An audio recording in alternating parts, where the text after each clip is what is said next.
many common interests regarding the Arctic, and our similarities and differences hold potential for collaborations in Arctic affairs.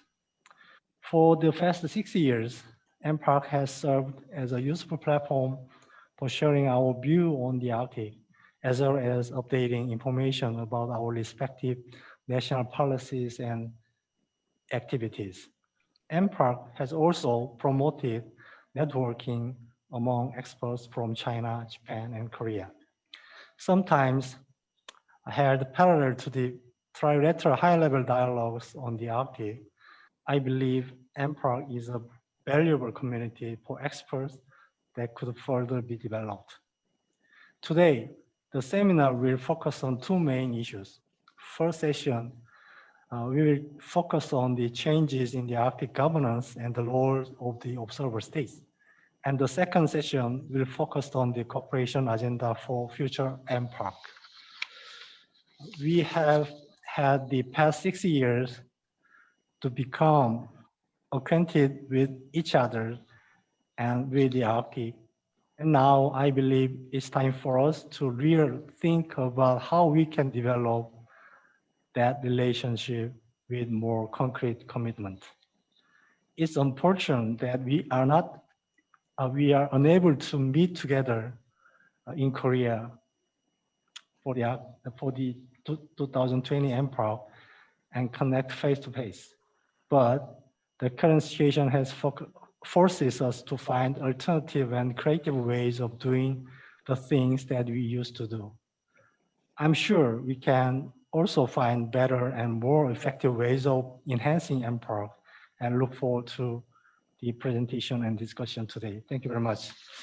With that, I'd like to introduce some participants from Korean side. Next, I'll give my microphone to Chinese delegations to introduce from China. And lastly, I'd like to ask two Japanese delegations to do that same. Let me introduce Hyung-Chul Shin, the Vice President of the Korea Polar Research Institute. Hello everyone. This is Hyung-Chul Shin, one of the usual participants to this NPARC, and it is my pleasure to be here today. And NPARC has some great meaning for us, as this is an opportunity for scientists to talk to policymakers and experts from other disciplines. As Dr. Chung-Do Kim just said, this is very unprecedented time. It gives us difficulties, but it gives us a new open avenue for the future. So we had better make the best use of this opportunity. Thank you. Yes. Next, I'd like to introduce Min-Soo Kim, the head of the Polar Research Centers in Korea Maritime Institute.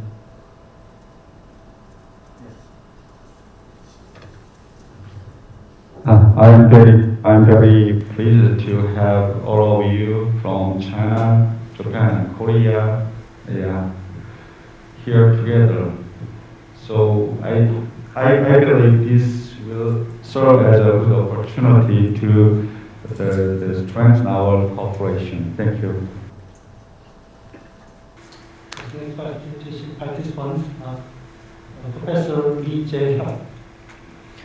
Hello, my name is Lee Jae-hyuk in Korea. I'm president of Arctic Research Association. I hope we together research cooperation future. Thank you. The next participant, I'd like to introduce Jong-Hoon Kim from Beijing University. Hello, my name is Kim Jong-hoon. I am president of Beijing University Korean Siberian Center. I hope this meeting is ending of the good result. Thank you very much. Next, I'd like to introduce Chae Sung-hoon from Korea Polar Research Institute. Good afternoon. My name is Sonum Choi, and I'm the head of the Office of International Cooperation, or COPRI. And this is the first time for me to attend this meeting, but I really look forward to hearing your voices and to sharing the idea with us today. Thank you. Next, let me introduce Jung Ji-hoon from Korea Polar Research Institute. Thank you, Mr. Chair. My name is Ji-hoon Jung, and I'm also from the International Cooperation Office of COPRI. And I do appreciate the opportunity to join the meaningful meeting today, and I look forward to learning from you all, as always. Thank you very much. Lastly, I'd like to introduce Ji-hae Kim from Korea Maritime Institute. Kyung. Hello, my name is Ji-hae Kim. I'm a senior researcher at Korea Maritime Institute, and I look forward to today's discussion. Thank you. Is there anybody online from Korean side?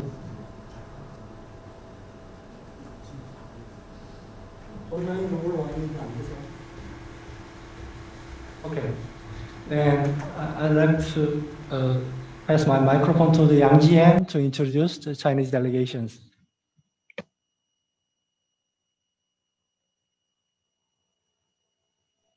I'm Yang Jian from Shanghai Institute for International Study. I'm very glad to be on the video meeting to meet our dear friend from Japan, Korea, and the partner of KMI and the Kokkaido University. We are very glad to be here. I want to introduce my Chinese the participant. The first one is the Captain Cai Mei Jiang. He is from the famous Chinese shipping company COSCO. He has some problem with his voice. Could Mei Jiang, could you say a few words to the other participants? Mei Jiang. Hello everyone. I'm so sorry, my sound is big problems, but I'm looking for good future cooperation in the Arctic shipping in the future. Thank you. Yes. thank you, Mei Jiang. Thank you. His voice. He could not make his presentation. He will ask his colleague, manager Chen Feng, also from the COSCO shipping. He will make a presentation on the COSCO shipping and the cooperation with Korea and Japan. Chen Feng, could you please say a few words to say hello to others? Chen Feng? Maybe he's done. Okay, I like to introduce. Okay, I'm here. Okay, say a few words. Yeah. Should I start or just? Just say hello. Yeah, introduce yourself. All right. It's my pleasure to join this meeting. I'm coming from COSCO Shipping Specialized Carrier. Actually, it's time for the Captain Cai. He is not available for today, so I will be pleasure to present the PPT for you. Thank you. Thank you, Chen Feng. Now the next one is the Mr. Tang Yao. He from the PRIC. Tang Yao, please, could you say a few words? Say hello. Oh, thank you. Hello, everyone. My name is Tang Yao. I'm from the Polar Research Institute of China. I'm interested in the polar governance. Thank you. Okay, now the next one, a Chinese participant is my colleague Zheng Yingqing. He's available. Yes, thank you. Sorry. Good afternoon, everyone. This is Yingqin from Shanghai Institute for International Studies. I'm very happy to join today's seminar, and I look forward to learning from all of you. Thank you. Okay, thank you. Next one is Xu Hua. Xu Hua, could you say hello to us? Hello everybody. I'm Xu Hua, and I'm from China Waterborne Transport Research Institute. I'm very glad to sit here to discuss Arctic issues with old friends and new friends. Okay, thank you. Thank you. And Liu Lanfeng from Guangzhou, could you say hello? And Loy Ying, they are two professors. Hello, everyone. I'm glad to meet you. I'm from Guangzhou, from South China Business College. Today, I'm a listener. Next day, I want to be a speaker. Thank you very much. And also, I find Xue Liangyu. And could you say a few words to us? Hello, everyone. Xue Liangyu. Can call me Ken or Vasila. Thanks. Thank you. Okay, that's maybe I missed someone, but I think most of the Chinese participants. I would like back to Justin, please. Okay, then we want to hear the participant from Japan. Professor Otsuka, please. Okay, good day all. This is Otsuka from Hokkaido University Arctic Research Center. And let me introduce our colleagues. Firstly, here, the Mr. Suzuki from Hokkaido government, who is specializing in the maritime transport. And yes, Dr. Yuha Saunamara, could you say a few words? Yeah, I'm born and raised in northern Finland, but I live and work here at the Hokkaido University Arctic Research Center. So looking forward for today's discussions. Thank you. Thank you. And Dr. Kodama-san, can you hear us? And could you say a few words for us? Hi, everybody. My name is Yuji Kodama of Arctic Research Center, Hokkaido University. I just moved in this place beginning of October from National Institute of Polar Research. This is a second experience to attend in Prague. Thank you. Thank you, Kodama-san. And we have some more participants I'm expecting, but they are coming later. Firstly, Professor Tabata from Hokkaido University Slavic Eurasian Research Center, and the Associate Professor Onishi from Arctic Research Center, Hokkaido University, and Mr. Eiji Sakai from the Sasaka Peace Foundation Ocean Policy Research Institute, and also I'm not sure, but the Professor Enomoto from NIPR, National Institute of Polar Research, will also join us if possible. Thank you. That's all from this Japanese side today. Maybe a few more participants will join later on this. There is a Moriki-san. Sorry. We have Professor Moriki. And Moriki says, can I have a few words?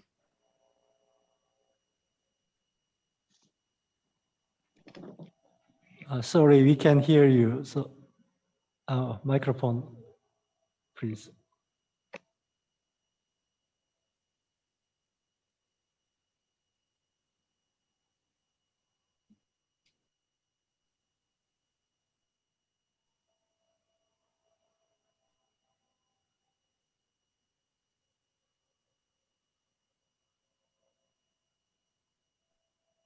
She said, Mike,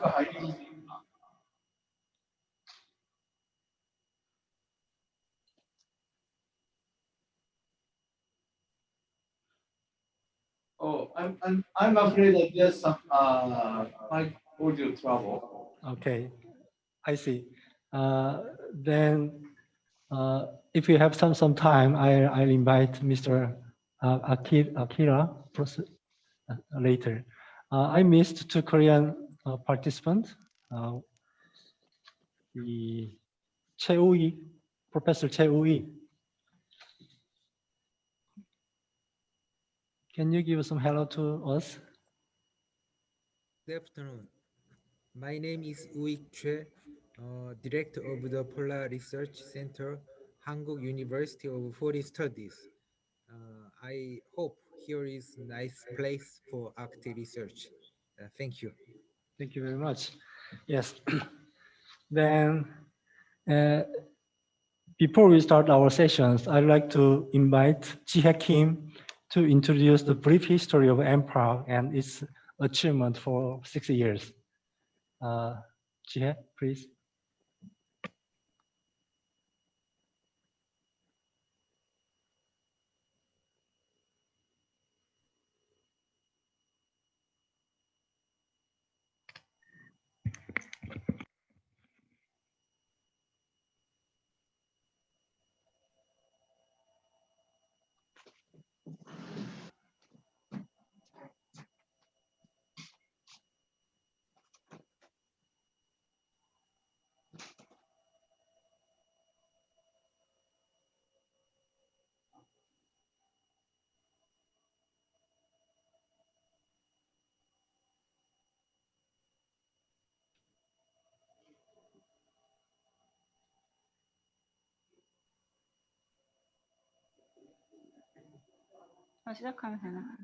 Okay, hello everyone. My presentation is on the history of NPARC and its achievements. Most of you are recurring members of NPARC, so I think most of you are already familiar with the history, but this is a brief introduction to NPARC for those who are new. So, okay, oh, hold on. Okay, so MPARC was organized by universities and research institutes of China, Japan, and Korea in 2014 with a mission to encourage regional interdisciplinary research on emerging challenges and opportunities in the Arctic, to communicate and to share regional research outcomes for capacity building, and to enhance cooperation among members through various mechanisms. Okay.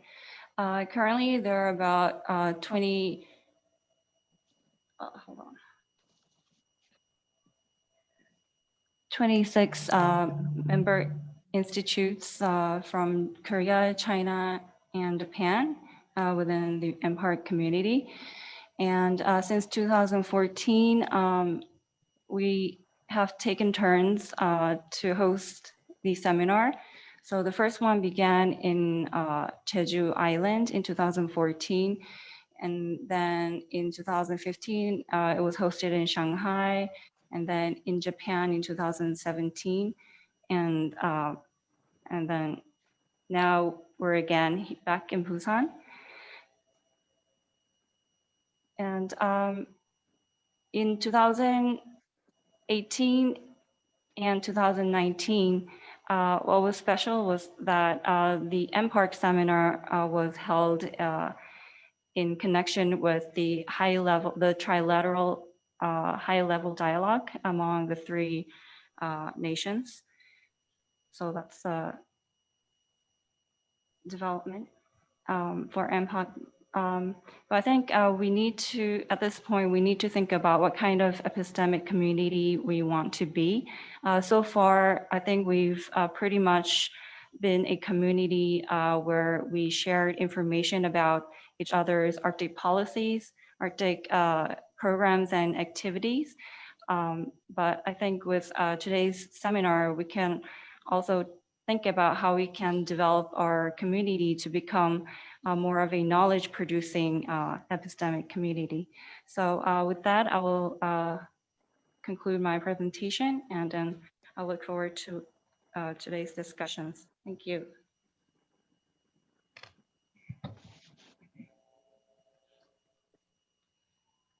화면 바꿔줄까요?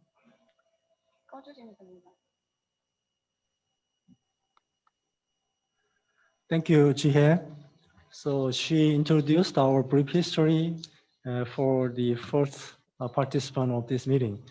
Okay, thank you.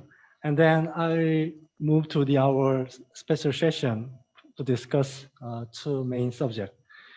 First session is changes in the Arctic governance and the roles of observer states. We have three speakers from China, Japan, and Korea.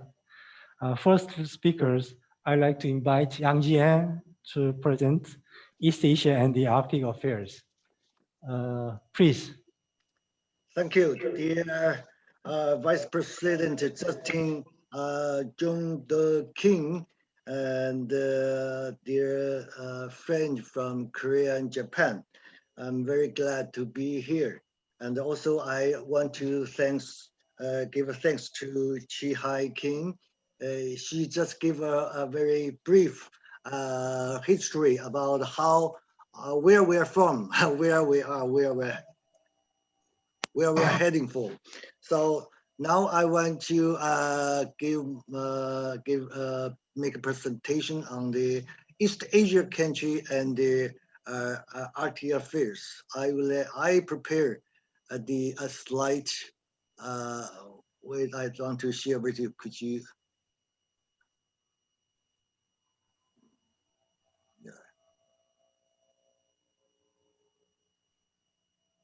Yeah, I think East Asia country, we have a very successful economic development since 1960. At that time, Japan is very fast developed as a leading economy in the East Asia.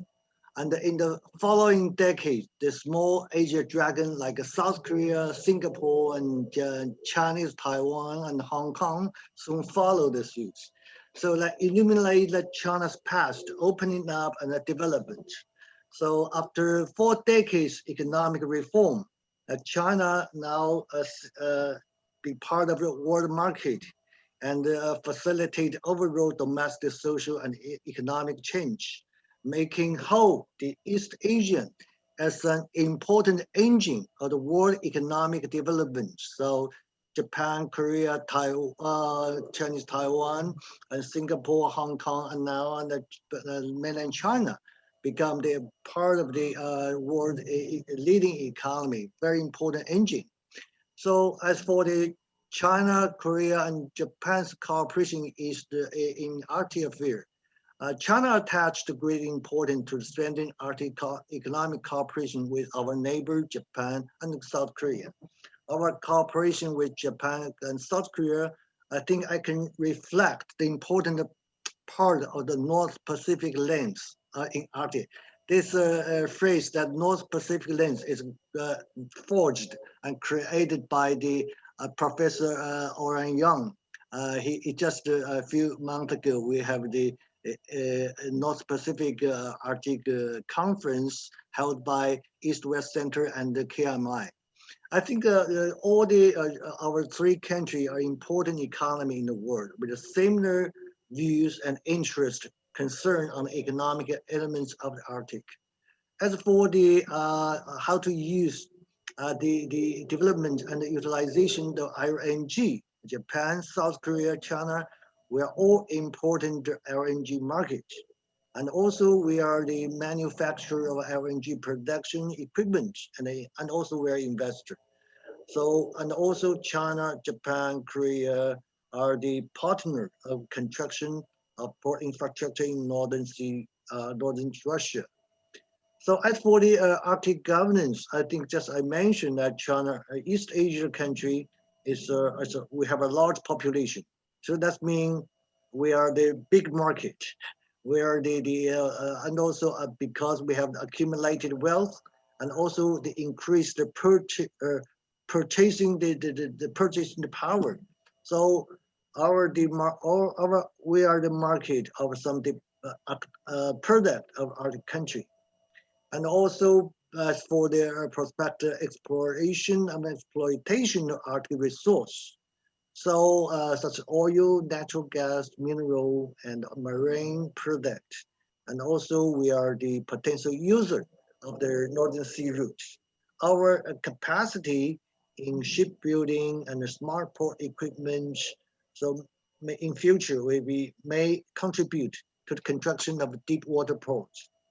And also very important issue that for us, that how to establish an effective institution to balance regional development and the environmental protection is now a pressing issue for us. So if we look at the map, that's the map is drawn by our Russian colleague. That's so we can see at the Northern Sea route is marked in red, and also from the eastern Bering Strait to our eastern Asian part, you can see in the yellow one. That's the northeast passage, the northern and plus Northern Sea route. You can see what the role we are our China, Japan, Korea in this network. So that will facilitate the economic flow around the Eurasia continent, and there's the also network between among our East Asia and also Far East Russian part. And in summary, that the role our East Asia country can play in Arctic. That's we are the user of resources. We're user of sea route. We're the market of the product from Arctic. We're participant of Arctic governance. We're partner of sustainable development in the Arctic, and also we are the builder of new Arctic economy, and that we are the provider of regional public good. And also we are provider of the capital. I believe that when Russian want to, now Russian have his adopt a new development strategy to 2035. So Russian want to some the capital from our East Asia country. And also from among Japan, South Korea, and China, at the government level, there's a trilateral high-level dialogue on the Arctic. To my memory, in 2018, the third trilateral high-level dialogue on Arctic was held in Shanghai. The representative from China, Korea, and Japan and have our meeting here, very constructive. They also issue a joint statement about the common interest and the common stance on the Arctic issue. On the platform IMO, I find that China, Japan, Korea also play a very important role. And now, I met the former IMO Secretary General, Mr. Koji Sekimichi, and now the current Secretary General is from Korea, Kitashim Lim. And we know that Japan, Korea, and China, together with Greece, Italy, Norway, Panama, Russian Federation, United Kingdom, and United States, we belong to the category A of the council member in IMO. So that's will play a very important role in the ocean governance. And I think in future, how can we work together? One side of the joint governance of Arctic, but also we need to work carefully how to avoid so-called Thucydides trap or new Cold War, especially new Cold War in Arctic. So you know that we share some concern from our Japan and Korea colleague about Mr. Pompeo's speech in May of 2019 that we worry about how we can work together to avoid it. And for China, we adopted the approach to participate in Arctic governance. The first one is the playing a positive role for Arctic governance, constructive participation in global governance. And the second, that's the active contributing to the governance of Arctic region. Third, steadily deepening bilateral cooperation with Arctic countries. Fourth, attaching great importance to the positive interaction among the Arctic Council observer countries and the stakeholders. Just Justin mentioned, Vice President King mentioned that how can we, as a non-Arctic state and as an observer state, what we can do in future. And the fifth is that continuously working with other stakeholders to contribute Arctic governance. So in China's Arctic policy, we emphasize two ways of respect. China respects Arctic countries' sovereignty, sovereign rights, and jurisdiction in Arctic, and the tradition and the culture of Arctic indigenous people. China also believes that the legitimate concern of non-Arctic country and the right they enjoy and international law in Arctic and the collective interest of international community should be respected, especially should be respected by the Arctic nation.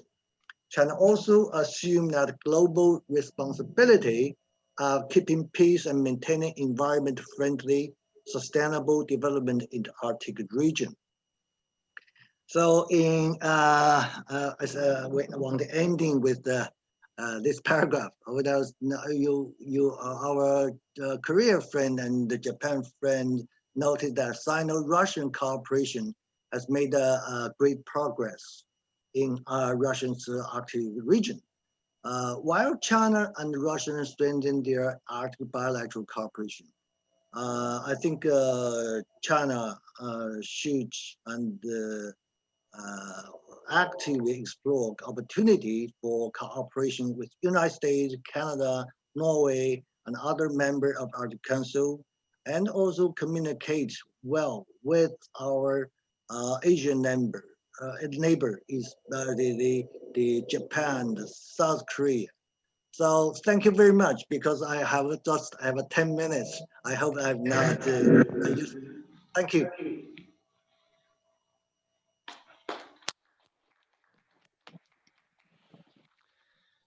Thank you, Professor Yang.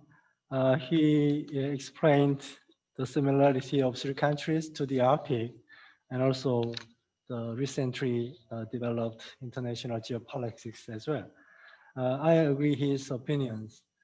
There's no areas of challenges and benefits and possibilities can be done without cooperation in the Arctic. So thank you very much for your very meaningful comments. And then I'd like to invite Professor Oscar to introduce his short presentation. I just got his presentation. The title is "Do Something by Observer States in Asia." Is it right? Okay, please, Oscar.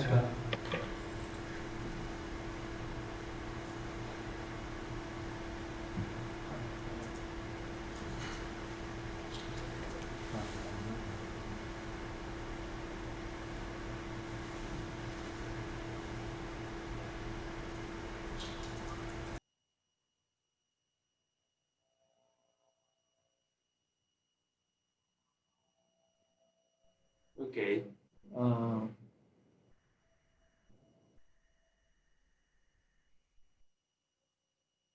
Can you see the slideshow? Yes, please go ahead. Okay. My topic is a bit different from Yan Zhang, but very, very similar to the Hunter-Shin. And I appreciate what the Yan Zhang overviewed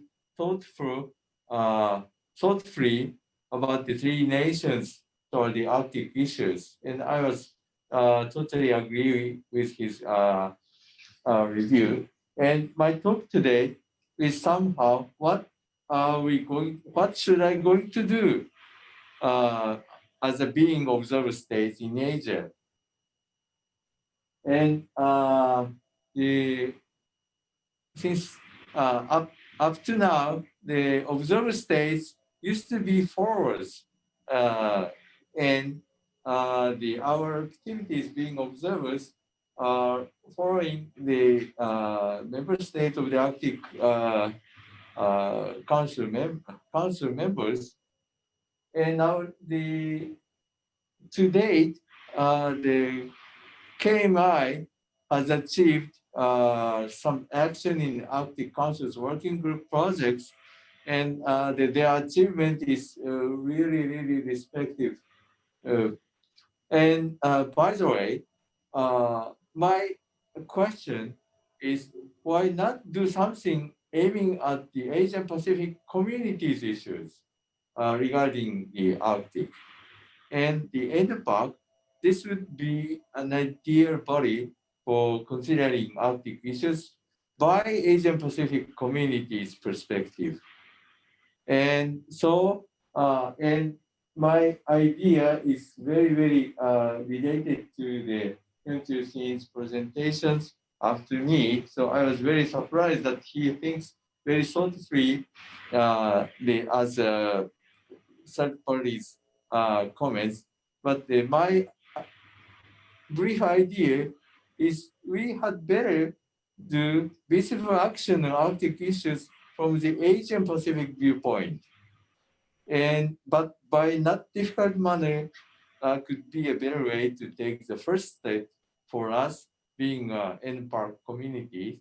So my idea is, for example, I'm doing something like reviewing Arctic shipping activity by Asia Pacific regions, or for example, reviewing Asian Pacific region's activities regarding Arctic, such as each nation's Arctic policy or Arctic economic activities for the Arctic or social issues regarding the Arctic, to review and compare those nations, and preparing some small short summary report for the next NPARK would be somehow a good step for us. And if we do so, maybe we had better organize some small working group to discuss what we're gonna do and start doing something.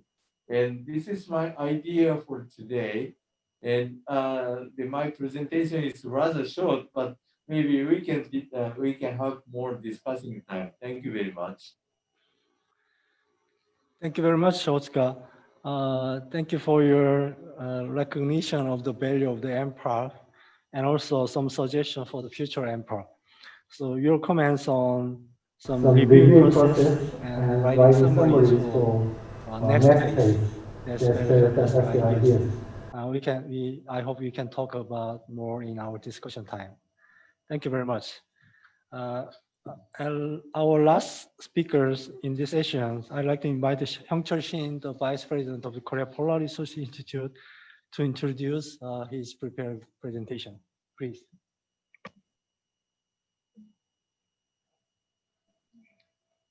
Can I have the slide, please?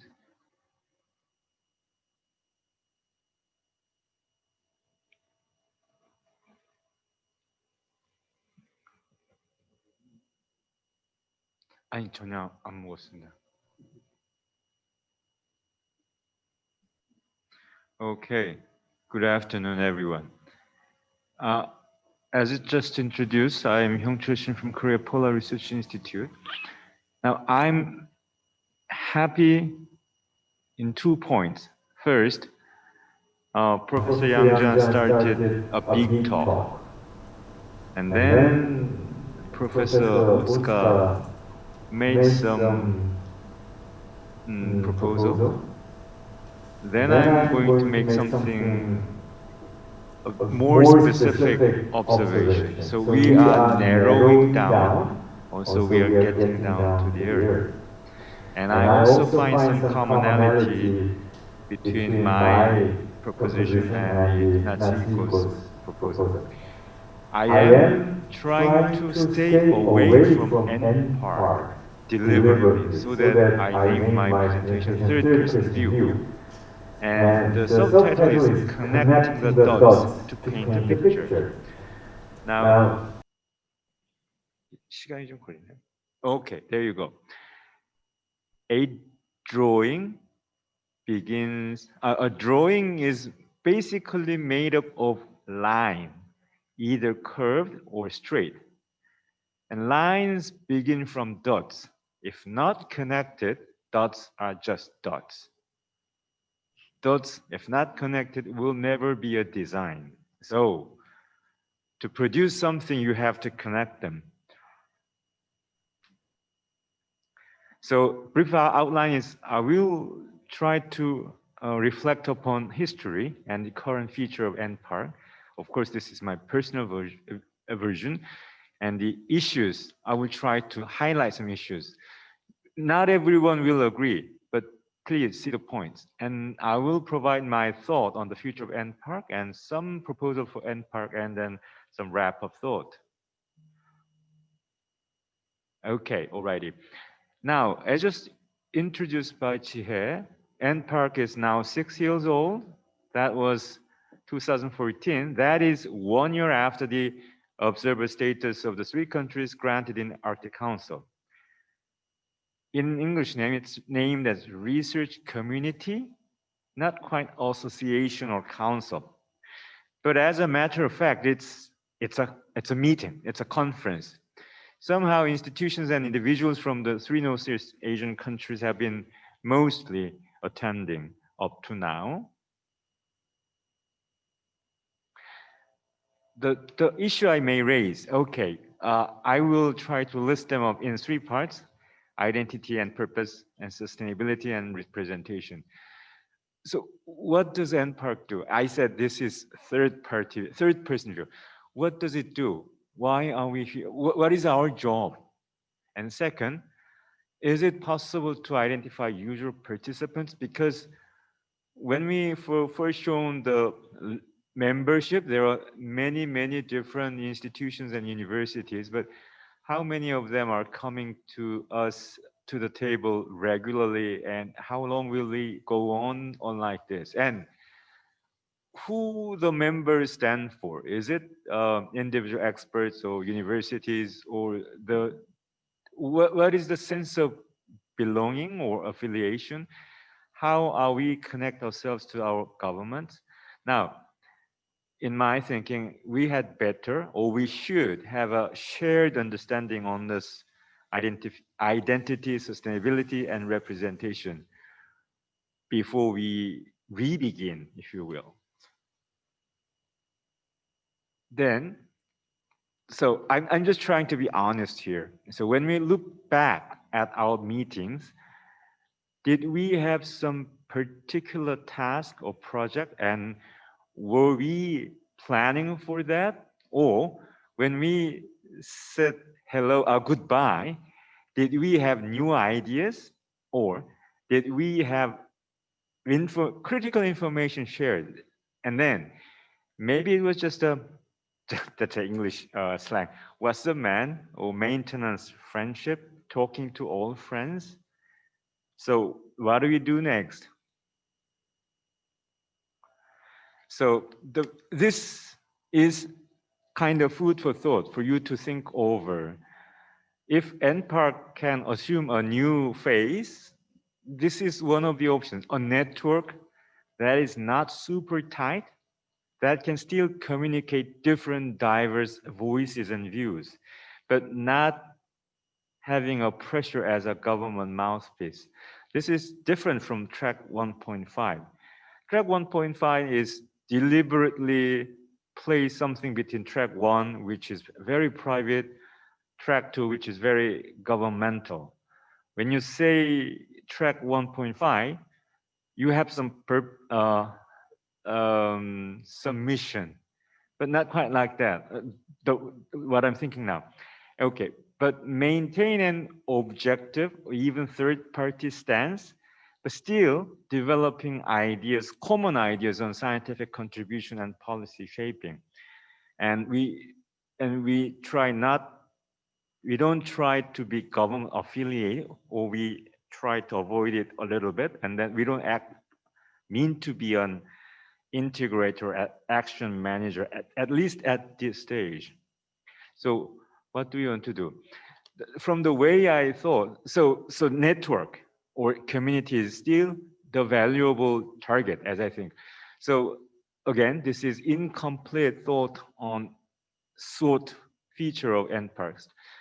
This is something very unusual, but this is very valuable to me because you can get Asian Arctic experts sit down at least once a year.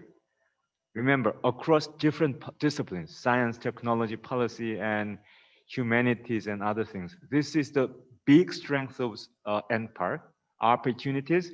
Still, in 3 countries, there are Arctic interests, very genuine. Weakness, okay, we don't have to do this because if you don't do NPARC, nothing will kill you, okay? And threats, after this meeting, when we get back to our own office, there is already a high volume workload waiting for us. Internally, we are just too busy. So this is how I see NPARC, the SWOT nature of it. And so what do we do then? This is just my thinking. Building partnership rather than expanding membership, prolonging or enlarging the membership list isn't quite sensible if they do not come to us regularly. Rather than membership, partnership is more important for me. So maybe we can connect with other Arctic research communities, Russia, Europe, wherever, but doesn't have to be a foreign institution. But if there is a group, or even within Asia, we can perhaps link with AFOPS, the science organization. It will be much better if we have a minimal secretariat service, but you must be very careful with it, though, because the better secretariat service you have, it gets more expensive in terms of time and human labor and some money too. I have done this before. When I worked as a secretary for AFOPS, the science organization, it was just so much work. But you cannot go on like that forever.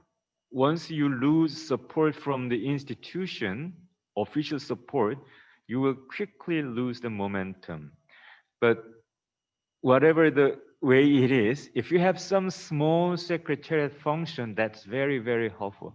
So what we may wish to do is, I'm suggesting self-assigned pilot task. This is something similar to Natsuhiko's position. For example, if you have a selection of papers, not many papers, selection of a few papers accredited to individual authors, not institutions, not Kopri, not Hokkaido University, not KMI, but individual experts. And also views expressed with no endorsement from anybody, nothing from government. Still, if you do it nicely, you can make yourself very visible and noticeable in the Arctic community. And also, this will help to contribute to a shared understanding on some issues that we chose. If I want to be more specific, I'm thinking of some glossy, nice leaflet of 3 pages, 6 pages, or 8 pages. But what I'm saying is nothing like a company newsletter. Also, it's nothing like okay, why don't we have a manuscript from one scientist, one policy person, one business person, nothing like that. But what I'm thinking is an issue paper.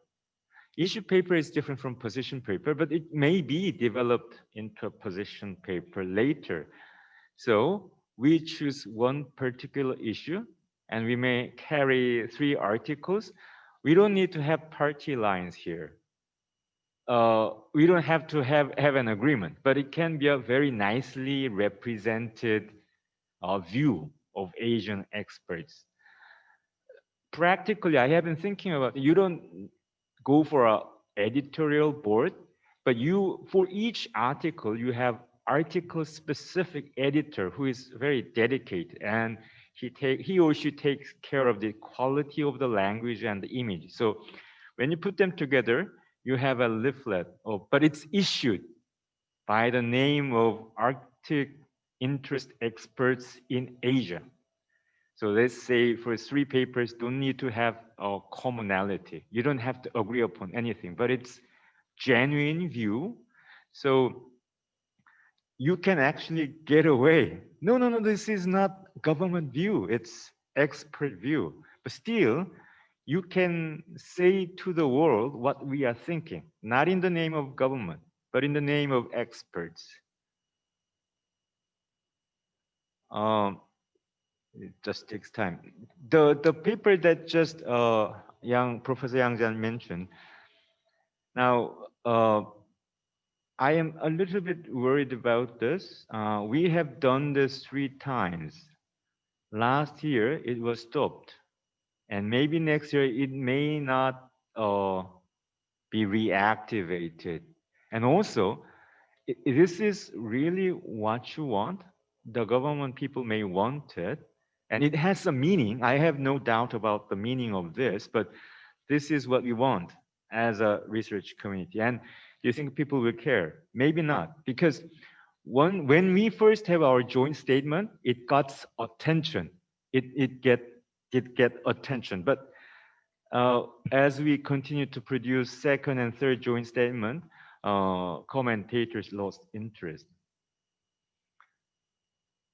But if we have such selection of papers, you can actually toss it to the eyes of European or Arctic commentators, then people will start to respond. I'm quite sure about it. So in fact, you are sending out a message, but easy for us to spread, but easy for them to respond to, because it's nothing like a hard structure initiated, government initiated one. So the bottom line, so what is important at the end of the day is, it's my point, let the community be a community. You can be turned into an association later when we are ready, but for the time being, community can be, this is still nice enough, good enough, and be optimistic, but be realistic. And try to have a purpose. If not possible right away, try to develop a shared understanding of our purpose. And maybe the first task is do some work with what you have got already. The reason I was proposing that, writing 3 papers in a nice way with nice image, this is something doable. I'm pretty sure that Korea, Japan, China have experts who are ready to this level of thing. And then we don't have to worry too much about meeting. We continue to have meetings, but we still produce something beyond meetings. For this, for overall, it's always best for you to have a good design, good plan, overall plan. But at the same time, if you try at the small things, but then you accumulate many small real life success stories, then a good design will be improved, and also a good design will come true. That's what I want to say today. Thank you.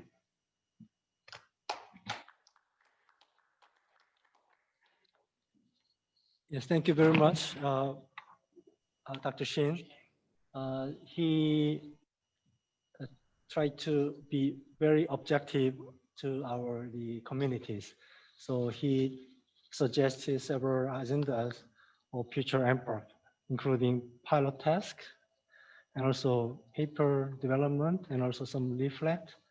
All the ideas are very nice. And I think we should consider from now on this cooperation in the MPARC. Thank you. And with that, I'd like to close the first session, and then I will move to the second session. After the second session, we will have the discussion time to all the participants. The second session, the subject is cooperation agenda for the MPARC. We already talked about some agendas of cooperations in the first session, but we have 3 suggestion from China, Japan, and Korea. Firstly, I'd like to invite from Chinese delegations to explain the future of the Arctic shipping and cooperation among China, Japan, and Korea. Who is going to? Mr. Chen Feng will be. Okay, thank you. Please.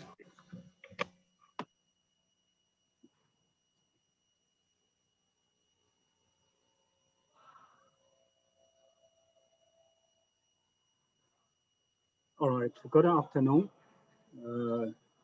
distinguished guests, ladies and gentlemen.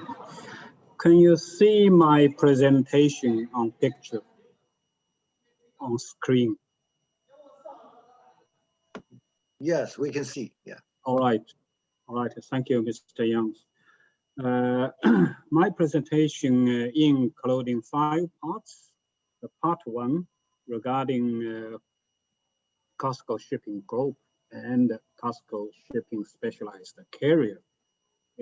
Our company is leading company in breakbulk shipping industry. The part 2 about a voyage of shipping via Arctic Ocean. Over past 7 years, we had 33 ships with 32 voyages completed via Arctic Ocean. I would like to show you the detail for each year. In 2020, we have 11 voyages via Arctic Ocean, including 5 westbound and 6 eastbound. In 2019, we have 9 voyages, including 4 westbound and 5 eastbound. In 2018, we had 8 voyages, including 4 for westbound, 4 eastbound. In 2017, we have 5 voyages, including 3 westbound and 2 eastbound. In 2016, we had 6 voyages, including 3 westbound and 3 eastbound. We have our own vessel, Yongsheng, completed the first single westbound voyage in 2013 and a round trip of Arctic sailing in 2015, respectively. In 2013, Yongsheng departed Taichung, China on 15 August 2013, with arriving Rotterdam on 10 September with a total 7 days. Part 3, performance. Our vessels are possibly calling in 3 regions. Region 1, Arctic regions. Our vessel call it mainly in Baltic Sea ports like Finland, Sweden, Denmark, Russia, Lithuania. Also possible calling it continental ports and UK ports as well. Our vessel possibly calling it Arctic region as well, like Kirkenes, Norway, Murmansk, Sabat, Dudink in Russia. Also possibly calling in Far East regions. Our vessel called it in China, mainly in Jiangsu for westbound shipment, in Shandong province for eastbound shipment, also calling in Busan, Korea, Tamakoma, Japan, and Da Nang, Vietnam, and some other possible Asia ports, also possibly calling in Far East of Russia. We carried total 1.38 million tons over past year. From picture you can see for eastbound from North Atlantic region, we carried a water pulp, timber, grain, feed, fertilizer, those. For westbound from Far East, all vessels carried project cargo mainly, like railway project, power plant project cargo, chemical project cargo, oil drilling project cargo, those industry products. The performance C, we can see the advantage of shipping via Arctic Ocean. It shortens the transport time, was a time saving for about 10 days per voyage for consignee to receive the goods early. The sailing time for 42 voyages will decrease by 508 days. It reduced the emission of carbon dioxide of 55,450 tons. It reduced the fuel consumption of 14,550 tons. It had a cost saving pretty much in comparing with conventional shipping routes via Suez, when fuel saving vessel fixed cost saving for 10 days. All those cost saving looks not a small figure, which has significant economic benefit for MPP vessel sailing via Arctic Ocean. Also, it reduces the risk of pilot in other areas. The performance C, you can see the figures for each year, including time saving, emission reduced. Performance D, we had statistics analyze about the voyage number. So we divided those voyages into 3 situations. Situation 1, both loading and unloading ports within Northern Sea route. It is about a 27% voyage. With one port loading or unloading within Northern Sea route, the voyage number is about 67%. For both loading and unloading ports are not in Northern Sea route, that is known as transit voyage. That is, the number of voyages is quite small, with 27 for 2018, 37 for 2019, 44 for this year. The COSCO had 8 voyages in 2018, 9 voyages in 2019, 11 voyages for this year. It's about between 24% to 30%. For cargo volume, it's about 45% to 40% by COSCO. Part 4, achievement. We understood A, to follow navigation guidance and QHSE system is basic for safety sailing. B, it's extremely important to issue and update the operation manual gradually as per our own experience. Right side, please find the copy of Polar Water Operation Manual and heavy cargo securing guidance. Achieved C, the crew must be trained to acknowledge information about Arctic Ocean and Northeast Passage, and each voyage should be guided by experienced crew member. D, the company has to create the voyage plan with operation specification, emerging measure for each voyage before sailing.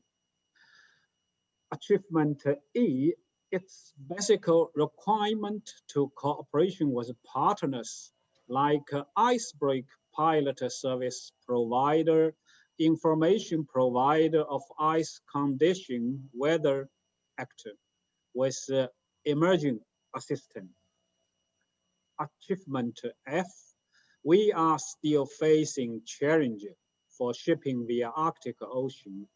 The navigable period via Arctic Northeast Passage is mostly from July to October only, not regular sailing route annually. The climate of Arctic Northeast Passage is changeable. Ship sailing with instant information of weather limited. The infrastructure construction along the passage is undeveloped. Reliable navigation information is still limited. Achievement G, development philosophy of us. Serve international trade between Northern Europe and the Far East smoothly and quickly. Green environment protection when sailing. Sustainable shipping service in accordance with rules and regulation. Part 5, last part, the cooperation opportunity. A, preface about Arctic. So you know that should be very well. I just share with you about ice zone, ice area size. In 1999, that was 6.1 million square meter kilogram. In 2009, it was 5.3 million square kilometers. Last year, it's just 4.3 million square kilometer. So you can see the trend of ice area is smaller and smaller. For this year, even it's about 3 million square kilometer. So we need to cooperate. One is information service and scientific research that should be including ice situation, wave situation, climate, rescue capability, maintain service, emerging medical services. Cooperation 2, port terminal and rescuing capacities. We need more port service and rescue service in the Arctic region. We recommend those ports to be attentioned, including Kirkenes in Norway, Finnfjord in Iceland, Murmansk, Sabet, Duding in Russia. Cooperation 3, international cooperation is quite important. As a nation location closing to Arctic region, we are hoping to develop international cooperation with those countries from Arctic region or out of Arctic region in government and civil society for purpose of scientific research and navigation practice, information service, and so on. To cooperate 4 is the window period of shipping via Arctic Ocean should be extended with the assistance of ice break.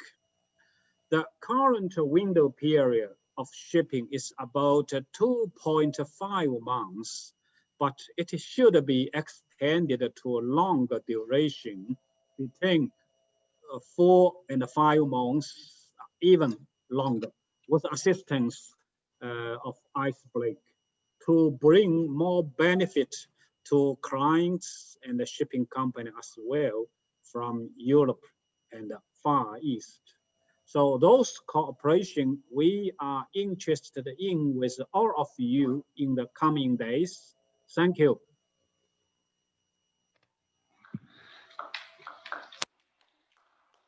Thank you very much, Mr. Chen Fong, for your very comprehensive analysis of the Chinese navigation experience in the Northern Sea Route. Thank you very much. I think there's a very important information of the Chinese activities, and also we can find some cooperative areas in the future on these matters. Thank you very much. So then I will invite our next speakers. Professor Yuji Kodama, his presentation is regarding ASM3 2020 in Tokyo. Yeah, please, floor is yours. Yeah, thank you very much for introducing me. And dear distinguished guests and ladies and gentlemen, I'd like to, excuse me.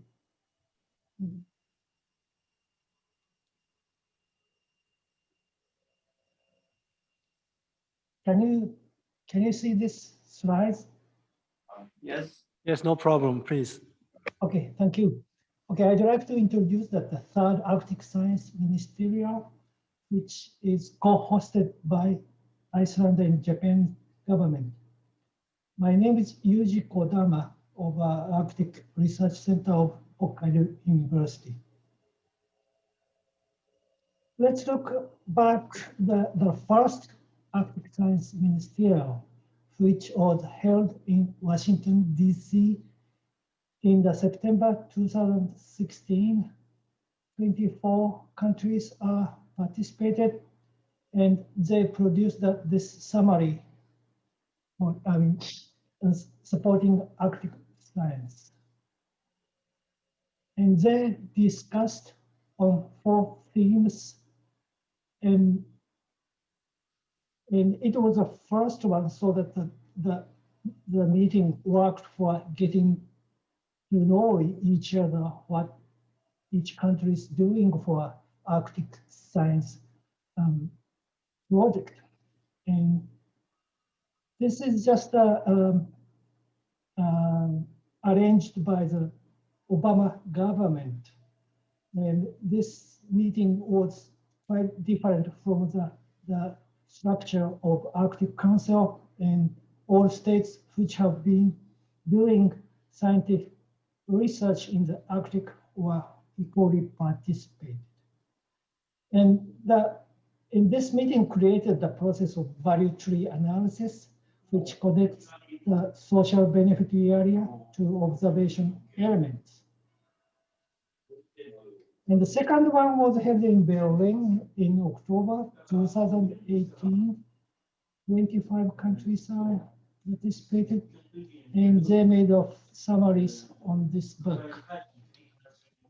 They had 3 themes, and then the output of this meeting was forming the Arctic Funders Forum. And it is now a discussion phase chaired by the Iceland government. And they also created the EU funding for Arctic GEOS. GEOS is the program of the group on Earth observation. We call it the GEO usually. And for this call, 3 consortia in the EU proposed, then the decision will be out this month or next month, quite soon.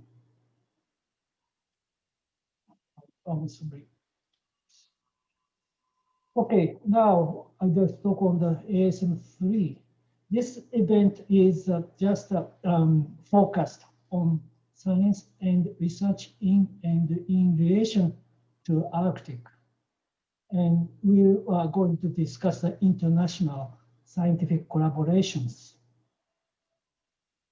And we have set 4 themes under the title of knowledge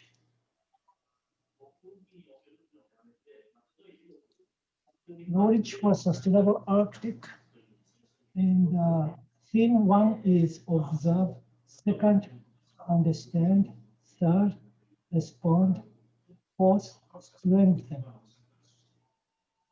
Okay. All participants in the first and the second Arctic Science Ministerial are invited, as well as the indigenous communities and the international Arctic science organizations. Those are a list of the invited organizations, countries. Okay, that ASM3 will be held on 8th and 9th of May next year. It was supposed to be held in November this year, but because of the COVID-19 pandemic, we postponed to the May next year. The venue is at Tranmon Hills in Tokyo. And this event will take place over 2 days. And 9th of May, it was a kind of main meeting. And first day, 8th of May, it will be the opening ceremony and the networking reception. Okay, ministerial format. Right now, we are preparing for in-person meeting. But because of the pandemic, it could be a reduced delegation size and or hybrid ministerial. Hybrid means that partially in person and partially online. A online only ministerial format could take place if no other safe options are available in May 2021. The decision on the format of the ministerial will be made by the host in the next, early in the next year. Okay, we are going to have a product of the joint statement in final report. Yeah. We are going to have the product science summary and the joint statement by the 1 year long, or could be longer than the 1 year long science process. And we are going to collect the scientific activities information from countries and indigenous peoples organizations, as well as international organizations. And also that we are going to collect some opinions or comments from that. By the one is International Symposium for Arctic Research. And there was one research community workshops, which was held in June this year. And also that we have a website to collect the feedback online. So those informations are integrated to the science summary, and some of the key issues are put into the joint statement. Okay, we are going to have a 3 round of that writing and reviewing and rewriting, and with a small time for the adjustment later. And we are going to have, we already have a webinar series, and those are supported by the European Board, EPB.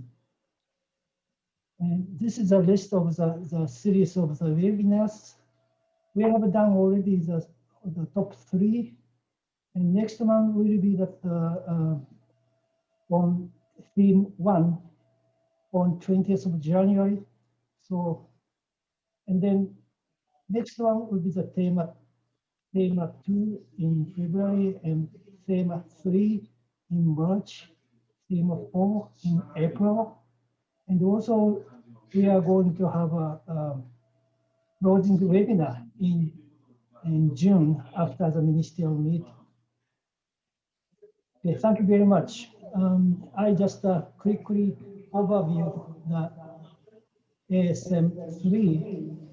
If you have any other information, you could find this website, and also inquiry could be sent to the this address to the organizing committee.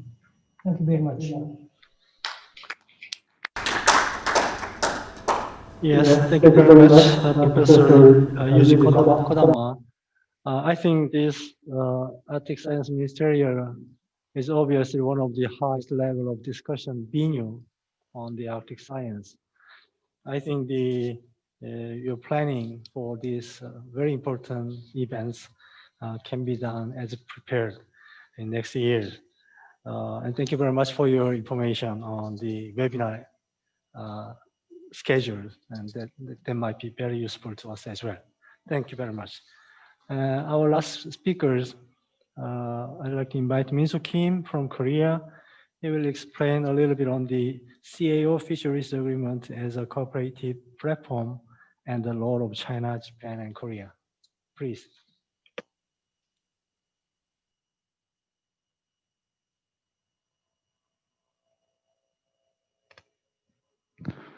Thank you.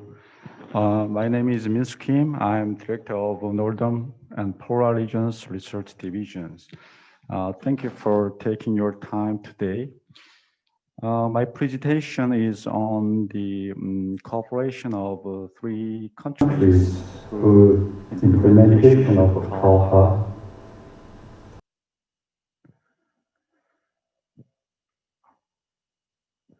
Yeah, for my presentation, I will short the agreement to prevent unregulated high-sea fisheries in the Central Arctic Ocean to CALPA.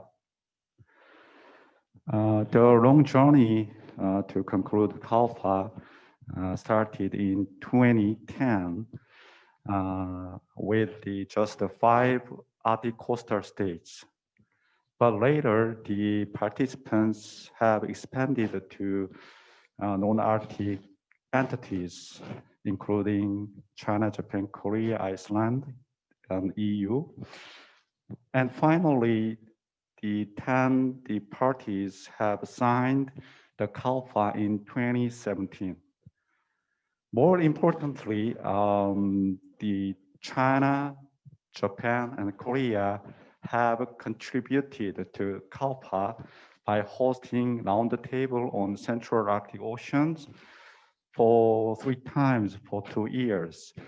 I think this is real and practical, the cooperation of 3 countries in the research and the science field.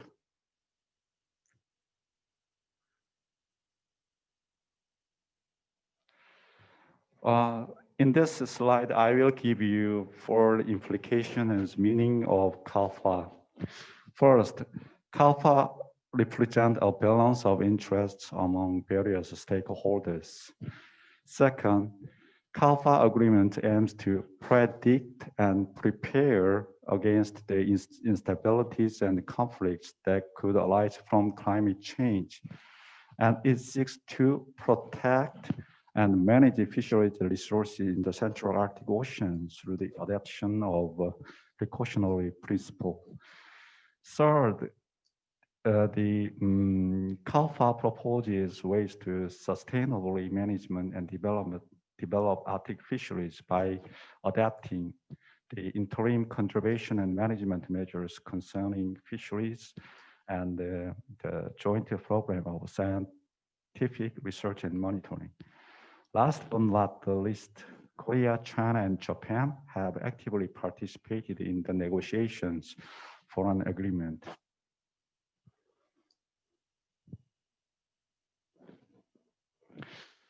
Yeah, you can see on the left side, these are the main articles of CALPA. Article 3 to 5 is the key articles for the actions should be taken by the parties. And in the map on the right side, the dark area is Kappa area, and the light gray area is the jurisdictional, the area of Arctic coastal states.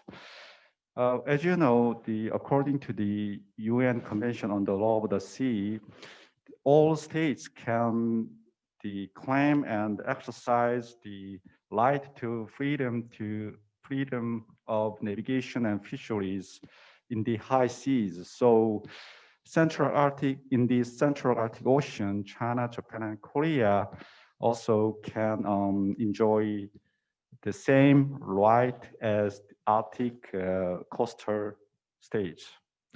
In this respect, I think the Central Arctic Ocean is most feasible area where 3 countries can cultivate voices in the Arctic.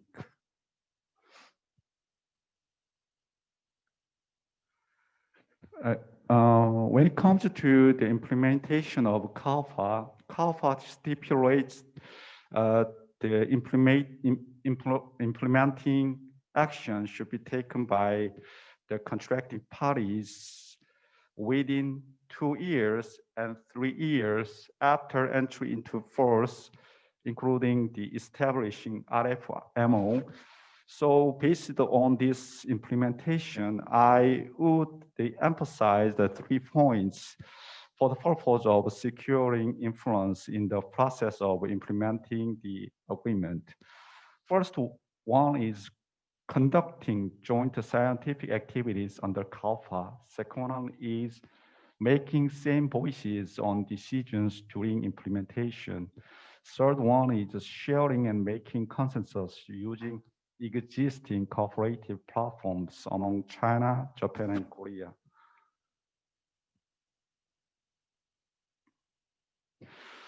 More specifically, joint scientific activity under CALFA is first and foremost. Those activities include the joint program of scientific research and monitoring, data collecting and sharing, and exploratory fishing. Furthermore, now Korea has a plan to build the second ice-breaking research vessels, but I think it will take time to completely build and operate. So this means there is a limitation for Korea to implement the actions stipulated in the CALFA within 2 or 3 years. So considering these limitations, I would suggest that it is necessary to jointly utilizing the ice-breaking research vessel of China and Japan with Korea, or share information and data obtained through the navigations in the Arctic oceans from the China and Japan with Korea. Also, we can make the same voices on decision-making process during implementation. One is the process of implementation under CALFA. So we can express our same position on establishing data sharing protocol, interim conservation and management measures, and establishing committee or similar bodies for Arctic communities, including Arctic indigenous people. Also, another process is for establishing RFMO for cow. To my knowledge, is to establish RFMO, we need the practical and the procedural contents for the RFMO. So we can also make the same voices like the the contents will how to share the financial portion, or how to make operational process, or who will be the chair and secretariat, and what is the principle for the supervision and regulation. So I think for this process of implementation, we are on the same seat of music. And to improve the cooperation through the implementations, we can share information and make a consensus using existing cooperative platforms. Among them are scientific consultative platforms such as Arctic Science Ministerial Meeting, Trilateral Arctic Dialogue, and MPERC like this, and also the North Pacific Arctic Conference. So we can take advantage of already establishing the cooperative platform.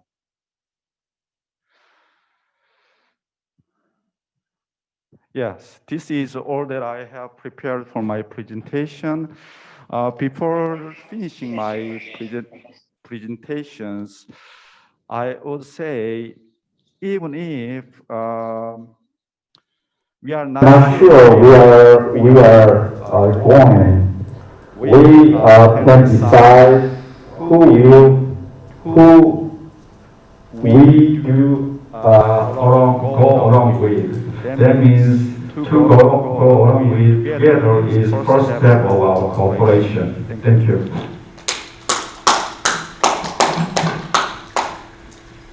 Thank you very much, Dr. Kim.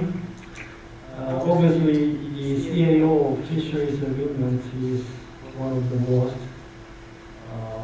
significant outcomes of the Arctic cooperation.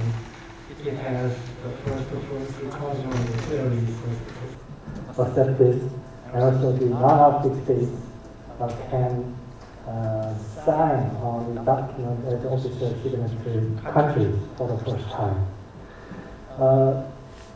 In my sense, the Arctic Five invited China, Japan, Korea, not only because they are fisheries countries, but also they have very strong capacity of the Arctic science. So we need to consider this two dimensions of this fisheries agreement. Thank you very much for your analysis on this agreement. And then now I'd like to move to the next discussion session. Actually, we are a little beyond our schedules, but I'd like to invite the other participants if they have something to say about this cooperative platform, or they have any ideas for the future cooperation. And also the speakers who presented already, if you need some more time to explain more on specific items of the future cooperative activities, please raise your hand and let me know your opinion to speak more. Okay, now I'd like to open the floor to all the participants.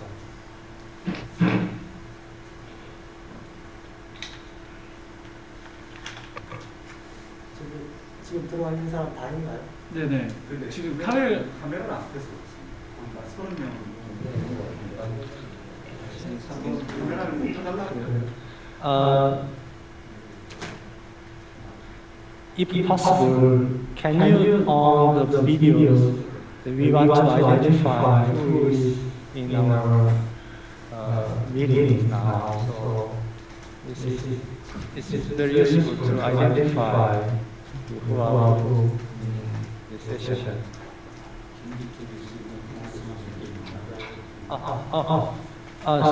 Okay, Professor Kim Kitten, please. Thank you. I have a chance to speak my comment.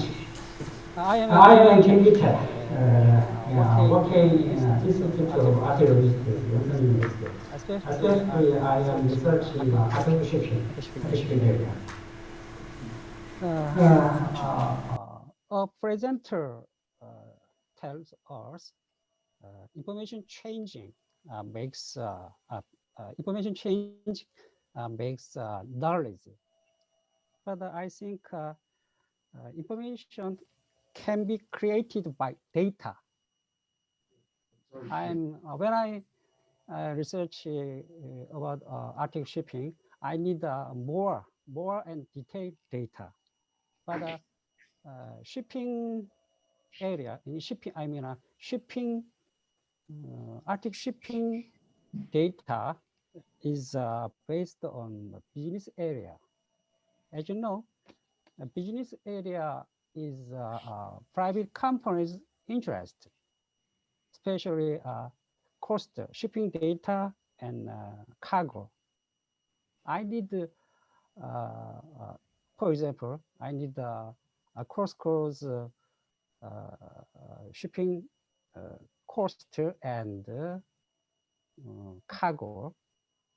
But Mr. Champagne and Captain Kai went out.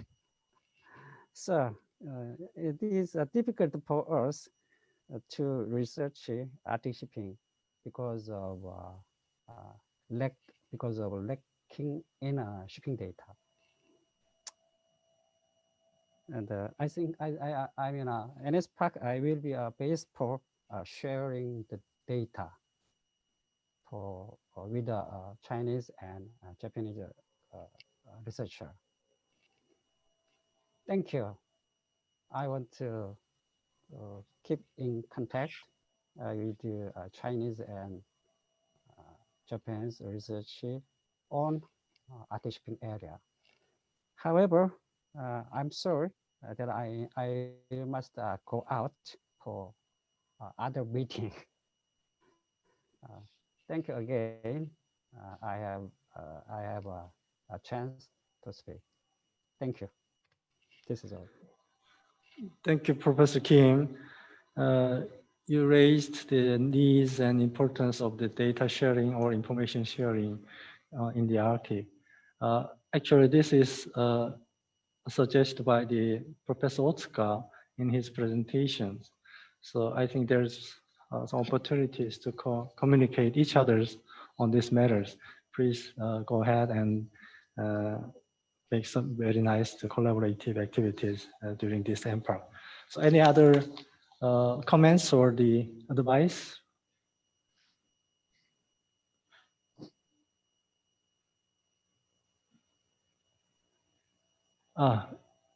Professor Che, please.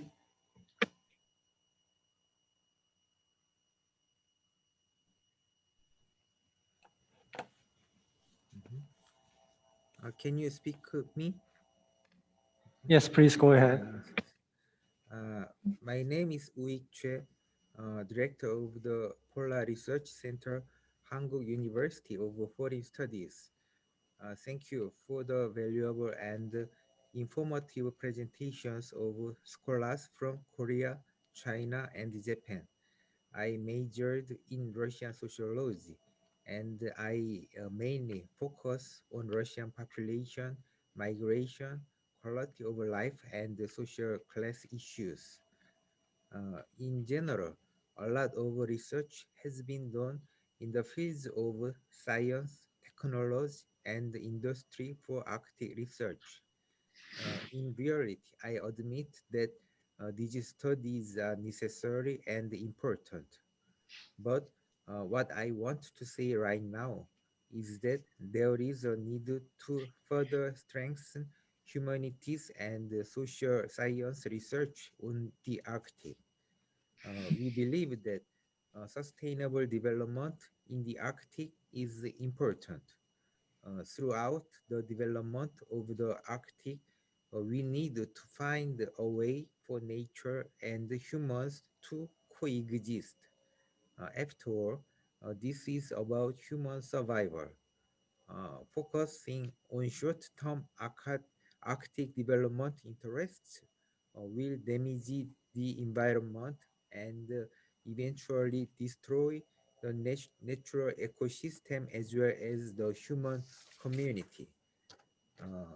As global warming continues, environmental changes are already noticeable not only at sea but also in terrestrial ecosystems. In addition, as industrial development, sea road and development continue, there are many changes in the way of life of indigenous peoples and residents living on land.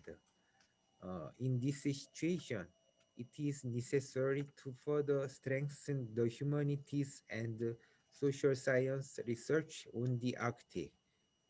Humanities and the societies means the culture and the social community of mankind. The owners of the Arctic are all humans on Earth, including the ethnic minorities and the inhabitants that live there.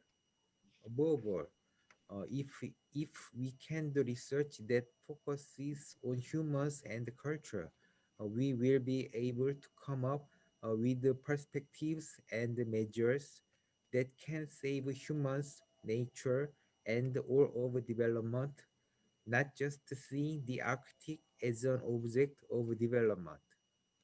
For example, we will be able to study the health, culture, quality of life, social consciousness, jobs, and the income of Arctic people. Therefore, I would like to say that there is a need for scholars from Korea, China, and Japan to join forces to further develop humanities and the social science research on the Arctic. Thank you for listening to my story. Thank you very much, Mr. Chair, Dr. Chair. I think the three countries has very interest in the humanities and social issues in the Arctic as well. So, and some universities, they already have very specialties and very good performance on this research. So I think the social issues would be very critical to the Arctic governance and Arctic cooperation. Thank you very much for your comments. And any other comments on these activities in the future? Okay, Yang Jian, please.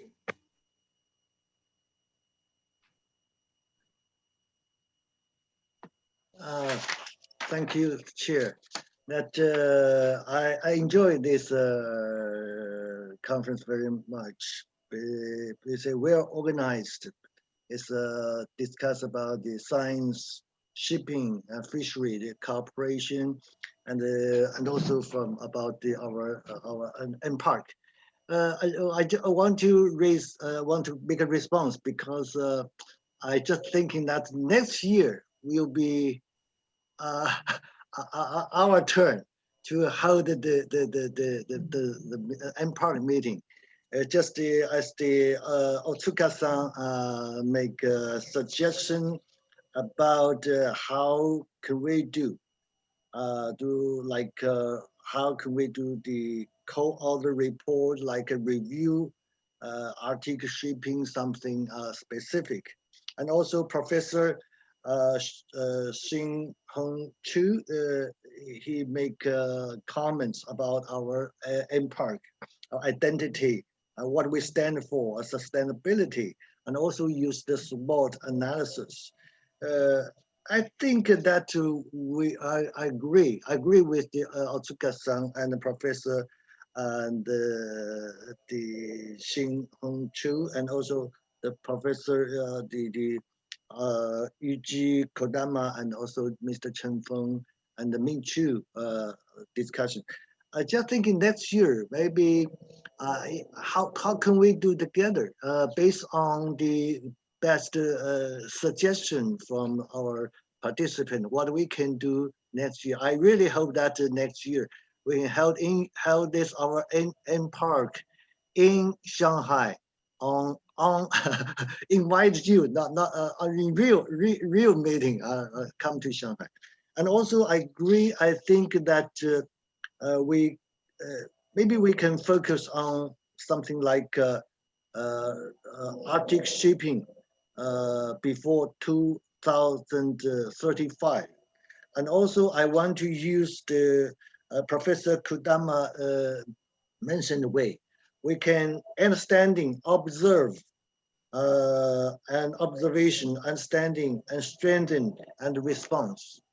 First, the other scholar from Japan, Korea, and China sitting together on specific issue like fishery or shipping. Maybe we start a pilot task force like shipping. What we are standing, what are our common understanding, what are our common observation, and based on that, what we should response. One thing is response to what happened from the natural, like a natural climate, ice melting. What we should respond from the Arctic nations, their action, their policy, and then what we should strengthen, what our identity. So I just make it short. I just want to absorb all your suggestions and comments together. And maybe after meeting, I will connect with some of you to discuss about in detail. And I really hope that next year we can hold successful and also to respond to your suggestion and make a better understanding and make our community, our home, our family more identified and also more responsible. Yeah. Thank you. Yes, thank you very much, Yang. And please, Dr. Shin. I'll do it quick. So it's very obvious that there are things we can talk about together and we can do together. So my suggestion, it will be ideal if we can produce a draft of the periodical report that we mentioned and have it reviewed at the next year's Shanghai meeting if it happens. So can we, like a quick, after this meeting, maybe we can do a quick survey of what kind of topics we can do together. So maybe even we can identify 4 or 5 topics, then we can begin to work on it. So my point is, why don't we make better use of intersessional period? And the first job could be asking around what we are thinking, views. Thank you. Thank you very much, Dr. Shin. I think that's very excellent ideas. I agree with that. I also have some suggestions for the future cooperations. As Dr. Shin mentioned, the MPARC is not the purpose of ours. So this can be a window and platform for the future cooperation. So I hope we, as the founders of these communities with Chinese and Japanese television, I'd like to expand our secretariat roles to foresee or to develop our cooperation for future. So the one thing I'd like to suggest is we can provide some the space or opportunity to share the subject or the items of researches. If you want to provide, if you want to propose to the other countries researchers on some specified researches, you can upload your ideas to our website, and all the members of the MPARC can look at them. And if somebody wants to join their papers or researches, they can help together for the cooperation. That's one of my suggestions. We have some subject already, so we will upload our ideas in the website, and we want to hear from all the community members how they can see the opportunities as a cooperative writers. And the second one is we have a lot of the university members it's not members, it's voluntary participation, so I just call them members. So we have quite good capacity of education. The Korea, Japan, China, we have special strong point because there's just 1 hour time lag among 3 countries. So if we can use this kind of benefits, we can develop very useful platform for the students using the capacity of universities or institutes. So we can develop special best practice research academy on the Arctic, implemented by China, Japan, Korean experts in some areas. One day we invite science experts and we provide 5 or 6 lectures to the students of China, Korea, Japan. And second day, the humanities and social researchers can give the lectures to the 3 countries' students. And last day, business experts, they can do that as well. So I think this kind of the virtual educational system on the Arctic can be a very strong collaborative mechanism for the future cooperation to the Arctic, in the Arctic. This is my suggestion. And lastly, we have a very good collaborative philosophy for 60 years. I think those specific bands, perspectives are a little different from Western or American perspective on the Arctic issue. So I hope this is I suggested actually 2 years ago to have questionnaire surveys to the experts in each country. What is the urgent? What is the most needed activity in the Arctic? Perspective from those specific reasons. So, in some ideas from science, in some ideas from political issues, so we can identify what is the most important agendas considered in our Far East Asian countries to the Arctic issues. So that, if we do that regularly, I think that is very, very important direction for the future cooperation among the countries. So this is my summaries and ideas for the future cooperation. I don't know how can we do that with support from 2 countries, Japan and China. So if you allow us, we will develop very brief documents for these activities and we will circulate it to the all members of the community. So that is my suggestion and comments on this final discussion session. If you have any comments on this matter, yes, please, Dr. John. Thank you, Mr. Chair. If I could, I would like to raise a couple of questions from the presentations. They are rather fact-finding ones, so the first one may go to Professor Yuji Kodama, who made a great presentation on the third Arctic Science Ministerial.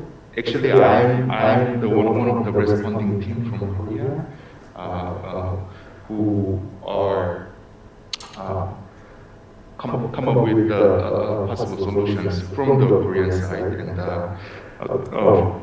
for your presentation, it was stated that the first draft of the joint statement is circulated on the 1st of December. So I would like to ask a question to just double check, because I am the one who has been alert for the news regarding the first draft actually. And my second question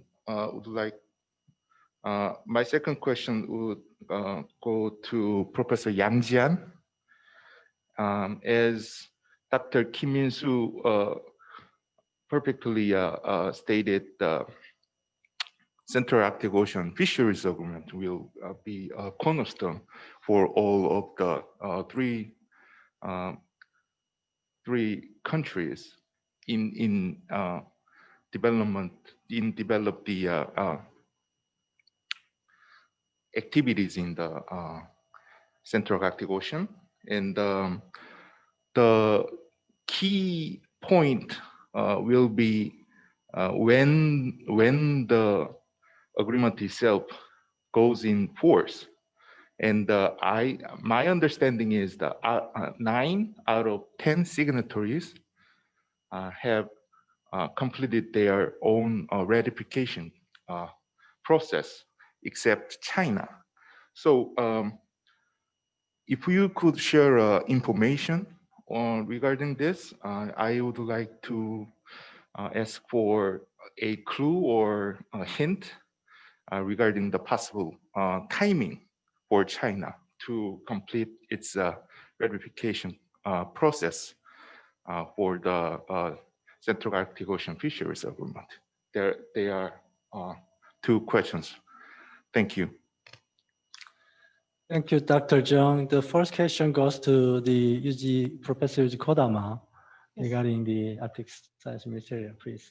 Yeah, I'm sorry, I didn't tell you that carefully the schedule of the joint statement processes. It is delayed for almost 10 days, or it could be 2 weeks. It will be circulated next week by 15. So next Tuesday at latest. Professor Kodama, please close to the microphone. We cannot hear clearly. Thank you. Okay. Okay, can you hear me? Yes, not so good, but it's okay. It's not good, huh? Just a moment. How about now? Okay, the process was delayed for 2 weeks or so, but we are planning to circulate the first draft of the joint statement next week, Monday or Tuesday. Could be Tuesday, I guess. So please wait and please give us a good suggestion to make a better joint statement. Thank you. Roger that, Professor. Thank you. Yes, Yang Jian, do you have some comments? Okay, very short. Thank you for Dr. Jun's question. I think for the CALFA, that's the Central Arctic Ocean Free Fishery Agreement. Did you know that China supported, and the 5+5, the platform is a good one. As you know, because the epidemic COVID-19, the National Congress session could not resume the meeting regularly. So I think it's postponed, should be ratified, but I could not tell the time. If I got any further news, I will like to contact with you, Dr. Jones. Thank you. Thank you, Professor. Thank you, questions and answers. I can see my friend Zhao. Are you there, Zhao Long? Yes, can you hear me? Yes. Yeah. Nice to meet you. Nice to meet you, yes. Do you have some comments? Well, so far I don't have further to add, but I've learned a lot from 2 presentations before. And I think maybe I'll have something to say afterwards. Thank you. Thank you, great. Okay, Chihye, your comments? Thank you for all the presentations. They're very interesting, and I very much agree with what Professor Otsuka was saying regarding, that MPARC could possibly review Arctic shipping activities by Asian Pacific region, and especially at the recent Senior Arctic Officials meeting, they were talking about establishing a joint task force between the Arctic Council and the Arctic Economic Council on Arctic shipping. And there was also talk about the need for defining what sustainable Arctic shipping would mean. And I think it would be great for NPARC community to write up a report expressing what our community think about sustainable Arctic shipping. And and in order to do that, I think having a task force or a working group to pursue this report would be a great idea. Thank you.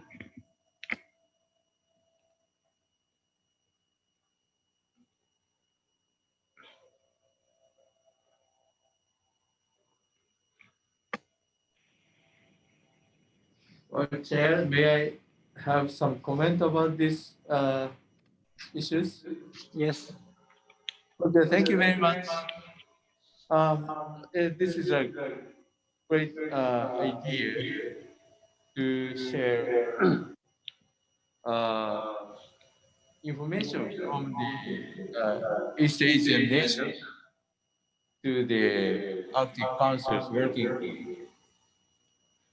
So we will discuss with Professor Kim and also other Shanghai colleagues together to share our information and give the word. Thank you. Thank you very much. I have some requests from J.Y. Tom. Do we have some comments on these matters? Thank you, Chair. Yeah, this is my name is Tan Jinye from Shanghai Ocean University. I would like to thank Professor Yang Jian for inviting me to attend these meetings. I would like to provide some information on the CO fisheries agreement. To my knowledge, the ratification, the process of ratification on the process. Hopefully, I think it will be done in 2021 next year. That means that the CO fisheries agreement could enter into force next year. Hopefully, yeah. That's my what I'm going to try to provide for this meeting.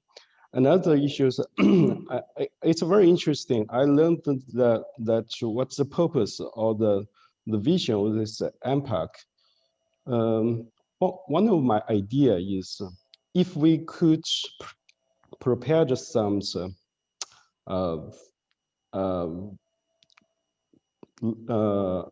outlines or the proposals within 3 countries, the scientists from 3 countries, we can contribute to the CO fisheries agreement. For instance, there is an article about the data sharing protocol. After the entry force of the CO fisheries agreement, the parties are required to formulate such a protocol in 2 years. Therefore, if we MPAC can provide such a draft protocol to the CO fisheries agreement, we can contribute as the community to this fisheries agreement. That's my initial ideas. Thank you. Thank you, Mr. Tang. That's very fantastic ideas and very good. It gives a lot of implications for the future CAO corporations. Thank you very much. Any other comments? I have actually the Professor Akira Moriki. We couldn't hear from you in the beginning, so I'd like to give some time to introduce by yourself and some comments on this discussion. Okay, can you hear me? No? Yes, it's working. Okay. So my name is Moriki. Very sorry for my device trouble. So I'm working in Hokkaido University Arctic Research Center in the team of Professor Otsuka. And I'm studying about northern sea route, its availability. So I have a good chance to hear the discussion of this meeting. Thank you very much. Thank you very much. I can see my colleagues, Jinho Chang from CRISO. Do you have some comments on this?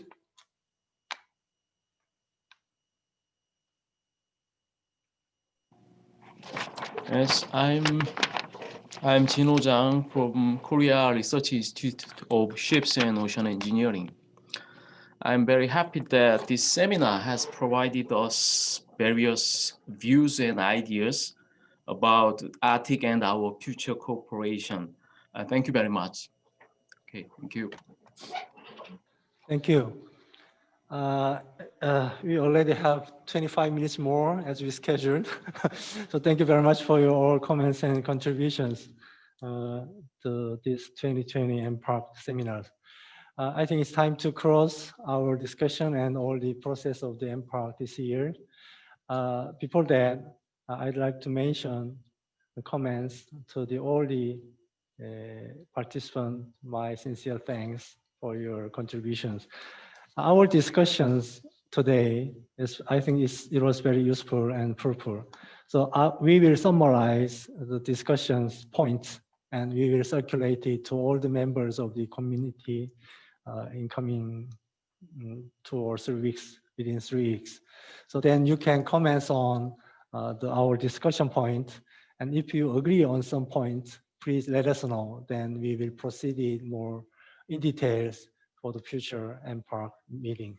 And also, thank you very much for Yang Jian to your willingness to host next year's seminars in Shanghai. Please do that. And I really hope to see the beautiful sceneries of Shanghai one more time. And thank you very much from the Hokkaido and from Shanghai and other places. With that, I'd like to close this 2020 MPARC seminars. And I really hope you all guys stay safe and sound in this terrible pandemic period.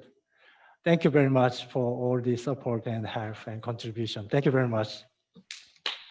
Thank you. Bye-bye. Welcome to Shanghai. Welcome to Shanghai. Yes,